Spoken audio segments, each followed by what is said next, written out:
Once, in a tranquil village surrounded by majestic mountains, there lived a young girl named Mira. Mira was known for her radiant smile and gentle demeanor.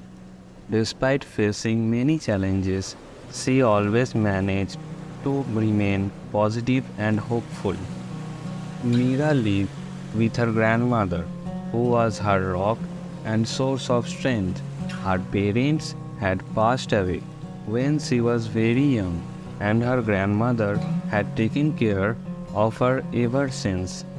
Life was not easy for them, but they found joy in the small things and always helped their neighbors whenever they could.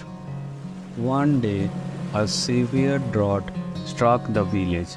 The once lush fields turned dry and barren, and the rivers that flowed so freely began to dry up. The villagers were distraught as their crops failed and their livestock grew weak.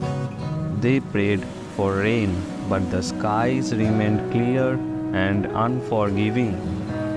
Mira's grandmother fell ill during this time, and Mira found herself in a desperate situation. She needed to find a way to help her village and her beloved grandmother.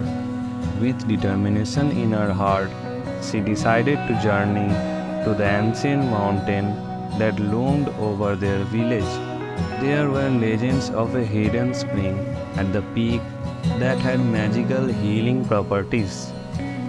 Despite the villagers' warning about the treacherous path, Mira set off early one morning, carrying only a small bag of provisions.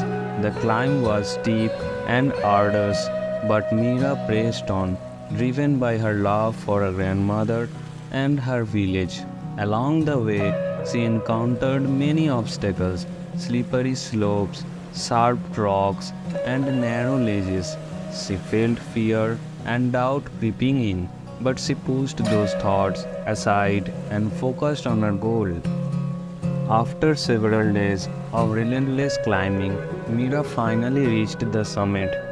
To her amazement, she found the legendary spring, its water shimmering with an ethereal glow. She filled her flask with the precious water and felt a renewed sense of hope and strength. As she began her descent, she couldn't help but marvel at the beauty of the journey, realizing that each step had made her stronger and more resilient. When Mira returned to the village, the people were astonished to see her, but they feared the worst, but now saw her as a beacon of hope. She rushed to her grandmother's side and gave her the water from the spring. Within moments, her grandmother's health began to improve, and the villagers rejoiced. Inspired by Mira's bravery, the villagers came together and devised a plan to reach the spring and bring water back for their fields and livestock. They worked tirelessly, supporting each other, and soon the village began to thrive once more. The fields turned green, the rivers flowed again, and the community grew stronger than ever. Mira's journey had not only saved her grandmother, but had also brought the village together in a way they had never experienced before. They realized that true strength comes from within, and that by supporting one another, they could overcome any challenge. From that day on, Mira was known as the heart of the village. Her story was told for generations, a reminder that even in the darkest times, hope, love, and determination could light the way and transform lives. And whenever anyone felt sad or low, they would remember Mira's journey and find the strength to keep going.